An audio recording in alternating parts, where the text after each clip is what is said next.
ओम दुम दुर्गाय नमः। जय माता रानी, माँ भगवती दुर्गा की कृपा आप और आपके परिवार पर सदैव बनी रहे, इसी कामना के साथ आप सभी भक्तों को नवरात्रि के तीसरे दिन की हार्दिक शुभकामनाएं।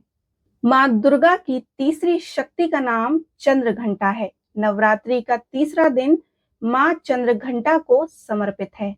नवरात्रि के तीसरे दिन मन को मणिपुर चक्र में स्थित कर भगवती आदि शक्ति का आवाहन किया जाता है और विभिन्न प्रकार की सिद्धियां लोग प्राप्त करते हैं।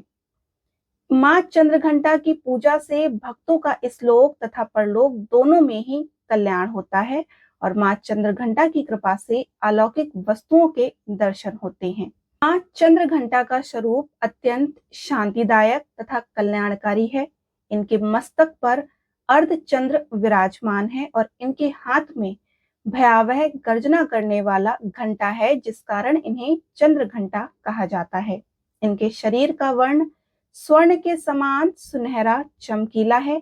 इनके 10 हाथ हैं, जिनके द्वारा भगवती के विभिन्न अस्त्र और शस्त्र धारण किए हुए हैं। इनका वाहन सिंह है तथा इनके घंटे की सी भयानक ध्वनि से दानव, दैत्य आदि भयभीत रहते हैं और देवता जन तथा मनुष्य सुखी रहते हैं। इनकी मुद्रा युद्ध के लिए उद्यत रहने वाली होती है। माँ चंद्रघंटा की कृपा से साधक के समस्त पाप और बाधाएं विनष्ट हो जाती हैं। इनकी आराधना से आपको स्वर्ण फल की प्राप्ति होती है। माँ भक्तों के कष्ट का निवारण शीघ्र ही कर देती हैं और इनका उपासक सिंह की तरह पराक्रमी और निर्भय हो जाता है। इनके घंटे की ध्वनि सदा अपने भक्तों को प्रेत बाधा से रक्षा करती है। माँ का स्वरूप अत्यंत सौम्यता और शांति से परिपूर्ण रहता है। इनकी आराधना से वीरता, निर्भयता के साथ ही सौम्यता और विनम्रता का विकास होकर मुख, नेत्र तथा संपूर्ण काया में कांति गुण की वृद्धि होती है। स्वर में दिव्य अलौकिक मधुर का समावेश हो जाता है। माँ चंद्रघंटा के भक्त और उपासक जहां भी जाते हैं, लोग उन्हें देखकर शांति और सुख का अनुभव करते हैं। आइए अब हम माँ चंद्रघंटा की उत्पत्ति की कथा आपको सुनाते हैं। माँ चंद्रघंटा की उत्पत्ति की कथा बेहद ही रमणीय है। कथा के अनुसार जब देवी सती ने अपने शरीर को यज्ञ अग्नि में जला दिया था, तब उसके पश्चात उन्होंने पार्वती के रूप में पर्वतराज हिमालय के घर में पूर्ण जन्म लिया था। पार्वती भगवान शिव से शादी करना चाहती थी, जिसके लिए उन्होंने घोर तपस्या की।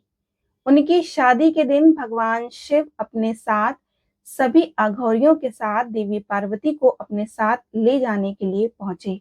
तो शिव के इस रूप को देखकर उनके माता पिता और अतिथिगण भयभीत हो गए और पार्वती की मां मैना देवी तो डर के कारण मूर्छित हो गईं।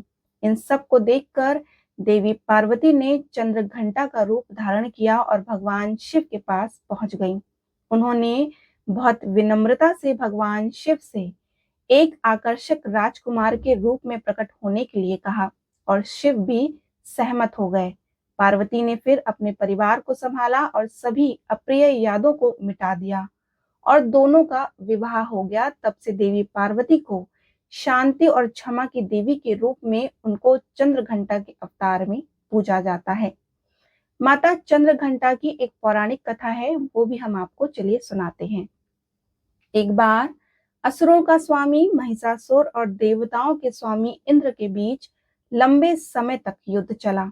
महिषासुर ने देवताओं पर विजय प्राप्त कर इंद्र का सिंहासन हासिल कर लिया और स्वर्गलोक पर राज करने लगा। इसे देखकर सभी देवतागण परेशान हो गए और इस समस्या से निकलने का उपाय जानने के लिए सभी देवता त्रिदेव ब्रह्मा, विष्णु और महेश के पास गए। देवताओं ने बताया कि महिषासुर ने इंद्र, चंद्र, सूर्य, वायु और अन्य देवताओं के सभी अधिकार छीन लिए हैं और उन्हें बंधक बनाकर स्वयं स्वर्गलोक का राजा बन गया है।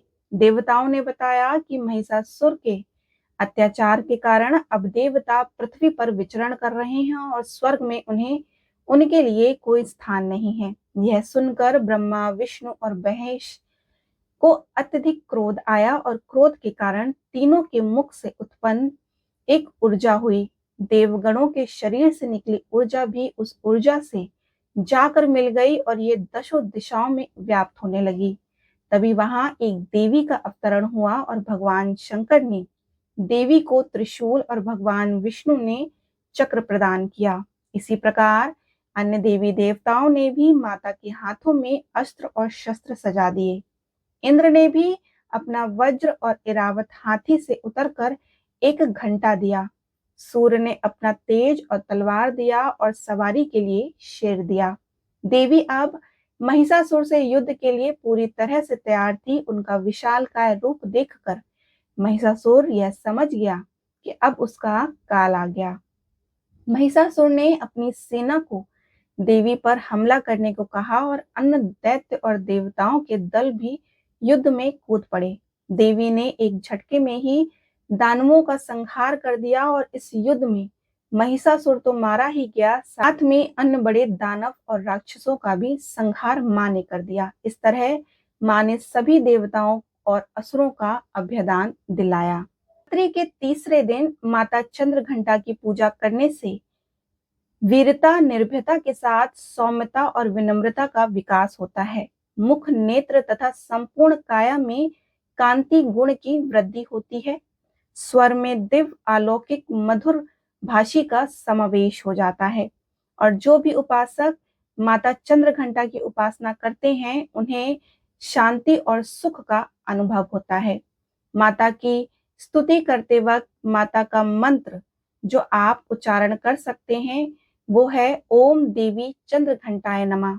और माता की स्तुति का मंत्र है या देवी सर्वभूतेषु मां चंद्रघंटा रूपेण संस्थिता नमस्तस्यै नमस्तस्यै नमस्तस्यै नमो नमः।